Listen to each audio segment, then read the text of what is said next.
Hello दोस्तों, PS classes का स्वागत है। आज अपन राजस्थान जीके और विज्ञान के क्वेश्चन लेके फिर से हाजिर हो गए हैं। अगर आपने पहले वाले वीडियोस नहीं देखे हैं तो वो भी जाके जरूर देखना। सारे के सारे इंपॉर्टेंट क्वेश्चन है और बार बार एग्जाम से जैसे क्वेश्चन पूछे जा रहे हैं वैसे ही क्वेश्चन अपन करने का प्रयास कर रहे हैं। यह क्लास पशु परिचय और राजस्थान पुलिस और इसके अलावा होने वाली सभी प्रतियोगी परीक्षा जो राजस्थान में हो रही है बहुत ज़्यादा इंपॉर्टेंट है। तो आज की क्लास शुरू करते हैं। चेतावनी चुंगटिया के रचयिता है, वेरी वेरी इंपॉर्टेंट लगा लीजिए, बहुत बार आज को ये क्वेश्चन। इसका सही से बताइए, चेतावनी चुंगटिया जो रचना है वो किसके द्वारा की गई है? जोरावर सिंह, केसरी सिंह बारठ, राम गोपाल वर्मा या श्याम कृष्ण वर्मा? इसका सही आंसर होगा केसरी सिंह बारठ के द्वारा चेतावनी चुंगटिया रचना लिखी गई है। इसके अलावा एक्स्ट्रा फैक्ट देखते हैं अपन। केसरी सिंह बारठ के द्वारा चेतावनी चुंगटिया लिखी गई जिसमें 13 सोरठे हैं। कितने सोरठे हैं? 13 सोरठे हैं। कौन सी भाषा में लिखी गई है ये आपको ध्यान रखना चाहिए। डिंगल भाषा में लिखी गई है। यह पुस्तक डिंगल भाषा में लिखी गई। क्यों लिखी गई है तो ध्यान होना चाहिए। मेवाड़ के राजा फतेह सिंह, मेवाड़ के राजा कौन थे? फतेह सिंह। वो एडवर्ड सप्तम के लिए, एडवर्ड सप्तम का दिल्ली दरबार आयोजित हो रहा था उनके सम्मान समारोह के लिए। तो वहां पर फतेह सिंह जा रहे थे, राजा फतेह सिंह उनके सम्मान समारोह में एकत्रित होने के लिए जा रहे थे। तो उनके स्वाभिमान को जगाने के लिए चेतावनी चुंगटिया लिखी गई थी ताकि वह उस समय सम्मान समारोह में, एडवर्ड सप्तम के सम्मान समारोह में भाग नहीं ले। और ऐसा ही हुआ। चेतावनी चुंगटिया पढ़ने के बाद में केसरी सिंह बारठ के द्वारा जो लिखी गई है, फतेह सिंह दिल्ली दरबार नहीं गए। और यह कब लिखी गई तो आपको ध्यान रखना चाहिए कि वो आयोजित कब हो रहा था दिल्ली दरबार, तो आपको ध्यान रखना चाहिए 1903 में आयोजित हो रहा था वो दिल्ली दरबार। ये सारे फैक्ट आप अच्छे से याद कीजिएगा, वेरी वेरी इंपॉर्टेंट क्वेश्चन है। नेक्स्ट क्वेश्चन पर देखते हैं। नेक्स्ट क्वेश्चन देखते हैं अपन।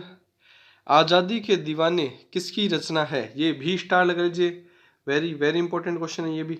आजादी के दीवाने किसकी रचना है? विजय सिंह पथिक, अर्जुन लाल सेठी, हीरालाल शास्त्री या सागरमल गोपा? तो इसका सही आंसर होगा आजादी के दीवाने सागरमल गोपा की पुस्तक है। किसकी रचना है? सागरमल गोपा की रचना है, जो कि कहाँ के निवासी है? सागरमल गोपा, जिन्हें जैसलमेर, जो जैसलमेर के हैं, जैसलमेर के हैं। और इन्हें जैसलमेर की जेल में जिंदा जला दिया गया था। किसके द्वारा? गुमान सिंह के द्वारा। जलाया किसके द्वारा गया था? गुमान सिंह के द्वारा। इन्हें जेल में जिंदा जला दिया गया था। आजादी के दीवाने के अलावा जैसलमेर में गुंडा राज, रघुनाथ सिंह का मुकदमा, ये सभी पुस्तकें किसकी है? सागरमल गोपा की है। अच्छे से याद कर लीजिएगा और स्टार लगा लीजिएगा, वेरी वेरी इंपॉर्टेंट है ये क्वेश्चन। उसके अलावा किसकी वजह से इन्हें जला दिया गया था सागरमल गोपा को?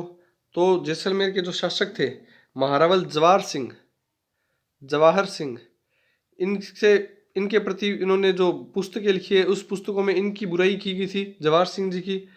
और जो अराजकता फैली हुई थी, जो जैसलमेर में गुंडा राज फैला हुआ था, उसके ऊपर ध्यान आकर्षित किया गया था। इस वजह से सागरमल गोपा को जिंदा जलवा दिया गया था। ये सारे फैक्ट आपको अच्छे से ध्यान में होना चाहिए। और जलाने वाला कौन था? गुमान सिंह। और कितने साल तक का इनका राजद्रोह का आरोप लगा था? ये क्वेश्चन भी बन चुका है। 6 वर्ष का इनके ऊपर राजद्रोह का आरोप लगा था और कारावास भी इनको 6 वर्ष के लिए सुनाया गया था। नेक्स्ट क्वेश्चन देखते हैं। राजस्थान के लौह पुरुष माने जाते हैं मोहनलाल सुखाड़िया, जयनारायण व्यास, दामोदर दास राठी, टीकाराम पालीवाल? तो इसका सही आंसर क्या होगा? पहले तो देखिए ये राजस्थान के लौह पुरुष पर से, तो भारत के लौह पुरुष कौन है? तो आपको ध्यान चाहिए सरदार वल्लभ भाई पटेल, एसपी पटेल, सरदार वल्लभ भाई पटेल, जो कि भारत के लौह पुरुष के नाम से जाने जाते हैं। अब पूछ रहे हैं कि राजस्थान के लौह पुरुष किसे जाना जाता है? तो इसका सही आंसर होगा दामोदर दास राठी को राजस्थान का लौह पुरुष कहा जाता है। इनका जन्म कब हुआ था? इनका जन्म हुआ था 1884 में, पोखरण में हुआ था। इनका जन्म 1884 पोखरण में हुआ था। और ये उद्योगपतियों के घर में ये पैदा हुए थे। उसके अलावा ये खुद भी उद्योगपति थे। तो इन्होंने क्रांति के समय आर्थिक सहायता प्रदान की थी। क्या की थी? आर्थिक सहायता काफ़ी ज़्यादा प्रदान की थी। उसके साथ साथ इन्होंने गोपाल सिंह खरवा को सशस्त्र क्रांति की योजना में महत्वपूर्ण योजना भी किसकी थी? तो आपको ध्यान चाहिए दामोदर दास राठी के द्वारा ही महत्वपूर्ण रचना की गई, महत्वपूर्ण सहायता की गई थी। नेक्स्ट क्वेश्चन अपन देखते हैं। विजय सिंह पथिक का मूल नाम क्या था? ये भी वेरी वेरी इंपॉर्टेंट लग लीजिए, कई बार आ चुका है ये क्वेश्चन। विजय सिंह पथिक का मूल नाम क्या था? ये कई बार रिपीट हो चुका है ये क्वेश्चन। रामदास, मूल शंकर, नरेंद्रनाथ या भूप सिंह? तो इसका सही आंसर होगा विजय सिंह पथिक का मूल नाम भूप सिंह था, जो कि राजस्थान के नहीं थे। ये भी क्वेश्चन आ रखा है, इनमें से कौन मूल निवासी नहीं है राजस्थान का? तो ये भी आप करोगे विजय सिंह पथिक। ये बुलंदशहर के थे, बुलंदशहर यूपी, बुलंदशहर यूपी के थे। और इनका नाम क्या था? भूप सिंह गुज्जर। इनका भूप सिंह गुज्जर इनका वास्तविक नाम था। ये वेरी वेरी इंपॉर्टेंट लगा लीजिएगा, कई बार आ चुका ये क्वेश्चन, स्टार लगा के अच्छे से याद कीजिएगा। नेक्स्ट क्वेश्चन पर देखते हैं, राजस्थान का प्रथम जल जौहर किस दुर्ग में हुआ है? वेरी वेरी इंपॉर्टेंट लगा लीजिए, ये क्वेश्चन भी बहुत बार आ चुका है और वेरी वेरी इंपॉर्टेंट है। प्रथम जल जौहर कब हुआ है? जो राजस्थान का प्रथम जौहर था वही राजस्थान का प्रथम जल जौहर भी था। तो राजस्थान का प्रथम जौहर कौन सा था बताइए? चित्तौड़गढ़ दुर्ग वाला, जैसलमेर वाला, रणथंभौर का या भानगढ़ दुर्ग का? तो इसका सही आंसर होगा रणथंभौर दुर्ग का जो जौहर था, जो कि 1301 में हुआ था। हमीर के बीच में और उसके साथ में अलाउद्दीन खिलजी, सामने कौन था? हमीर के सामने अलाउद्दीन खिलजी, जो 1301 में जौहर हुआ था, वही राजस्थान का प्रथम जल जौहर भी था और राजस्थान का प्रथम जौहर भी था। ये कहाँ पे हुआ था? रणथंभौर दुर्ग में हुआ था। और इसमें जौहर किसने किया? हमीर की रानी रंगा देवी। हमीर की रानी कौन थी? रंगा देवी। वह पुत्री देवल दे, पुत्री देवल दे ने अन्य रानियों के साथ में जौहर किया था, अन्य राजपूत महिलाओं के साथ में जौहर किया था, जो कि राजस्थान का प्रथम जल जौहर के रूप में जाना जाता है। और कब हुआ था? 1301 में हुआ था। ये भी आपको अच्छे से ध्यान रखना है। तो इसका सही आंसर होगा रणथंभौर दुर्ग। नेक्स्ट क्वेश्चन पर देखते हैं, मानव शरीर का सामान्य तापमान डिग्री सेल्सियस में होता है 100 degree Celsius, 50 degree Celsius, 37 degree Celsius या 25 डिग्री सेल्सियस? तो सबसे पहले देखिए, डिग्री सेल्सियस में तापमान पूछा है, तो मानव शरीर का स्वस्थ मानव शरीर का तापमान होता है 37 डिग्री सेल्सियस। उसके अलावा फॉरेनहाइट में भी तापमान पूछा जाए तो आपको ध्यान रखिए 98.6 degree Fahrenheit, 98.6 degree Fahrenheit. Fahrenheit में मनुष्य का सामान्य तापमान होता है। और डिग्री सेल्सियस में आपको याद रखना है 37 डिग्री सेल्सियस। एक आपको ध्यान रखना है कि मनुष्य का शरीर का तापमान हमेशा स्थिर बना रहता है, तो यह बाहरी वातावरण के अनुसार बदलता नहीं है। अगर बदलेगा तो कोई ना कोई कंडीशन खराब होगी, या तो बुखार वाली स्थिति में बदलेगा या ठंड लगने वाली स्थिति में बदलेगा। बाकी सामान्य रूप से एक स्वस्थ मनुष्य का तापमान 37 डिग्री सेल्सियस ही हमेशा बना रहता है, चाहे बाहर वातावरण में कितना भी तापमान कम या ज्यादा क्यों न हो। नेक्स्ट क्वेश्चन देखते हैं, ऊष्मा के संचरण की विधि है चालन, संवहन, विकिरण या उपयुक्त सभी? तो इसका सही आंसर होगा उपयुक्त सभी। ऊष्मा के संचरण की ये तीनों विधियां हैं। ऊष्मा हीट या फिर कुछ भी ऊर्जा का रूप क्या कहलाती है? ऊष्मा कहलाती है।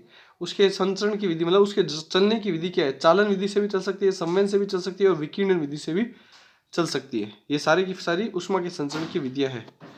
नेक्स्ट क्वेश्चन देखते हैं, दूध से क्रीम निकालने में कौन सा बल लगता है? अपकेंद्रीय बल, अभिकेंद्रीय बल, घर्षण बल या बाह्य बल? इसका सही आंसर होगा अपकेंद्रीय बल। अपकेंद्रीय बल को क्या बोलते हैं? सेंट्रीफ्यूगल फोर्स भी बोला जाता है। इसमें भारी कण तो क्या है, इसको मथने पर क्या है, भारी कण तो क्या है ऊपर की तरफ आ जाते हैं और हल्के कण नीचे बैठ जाते हैं, जिसको सेंट्रीफ्यूगल फोर्स या अपकेंद्रीय बल भी कहा जाता है। और इसी विधि से दूध से क्रीम निकालने का कार्य किया जाता है। नेक्स्ट क्वेश्चन देखते हैं, पृथ्वी के पृष्ठ से पलायन वेग का मान, ये क्या होगा यहाँ पे? मान, पृथ्वी के पृष्ठ से पलायन वेग का मान है कितना है? 11.2 किलोमीटर प्रति सेकंड, 11.2 मीटर प्रति सेकंड, 11.2 सेंटीमीटर प्रति सेकंड या 11.2 मिलीमीटर प्रति सेकंड? तो इसका सही आंसर होगा 11.2 किलोमीटर प्रति सेकंड। इस स्पीड से अगर किसी वस्तु को पृथ्वी के पृष्ठ से या फिर पृथ्वी की सतह से फेंका जाए तो वह वस्तु वापस से लौट करके पृथ्वी में नहीं आएगी।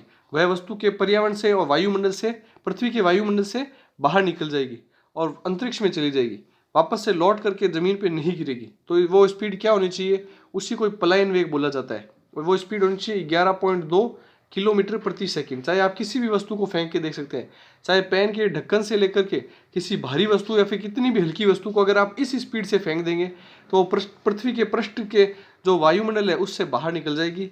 और स्पीड होनी चाहिए 11.2 किलोमीटर प्रति सेकंड, जिसे पलायन वेग से जाना जाता है। नेक्स्ट क्वेश्चन में देखते हैं, गति के नियम के प्रतिपादक कौन है? ये भी वेरी वेरी इंपॉर्टेंट लगा लीजिए, ये काफी अच्छे क्वेश्चन है।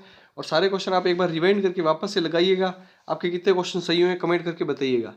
तो न्यूटन, गैलीलियो, वॉटसन या मैक्सवेल? तो इसका सही आंसर होगा गति के नियम के प्रतिपादक है न्यूटन।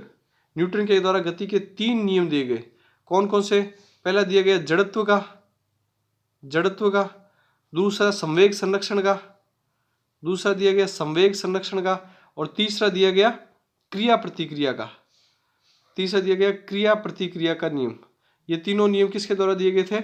तो न्यूटन के द्वारा, और यही गति के नियम कहलाते हैं। आई होप जो भी मैंने आपको एक्स्ट्रा फैक्ट बताए, जो भी क्वेश्चन बताए आपको अच्छे लगे होंगे। तो ज़्यादा से ज़्यादा वीडियो को लाइक कीजिए, शेयर कीजिए, और दोस्तों में स्टडी ग्रुप में शेयर कीजिए। ज़्यादा से ज़्यादा चैनल को लाइक शेयर और सब्सक्राइब कीजिए। Thank you.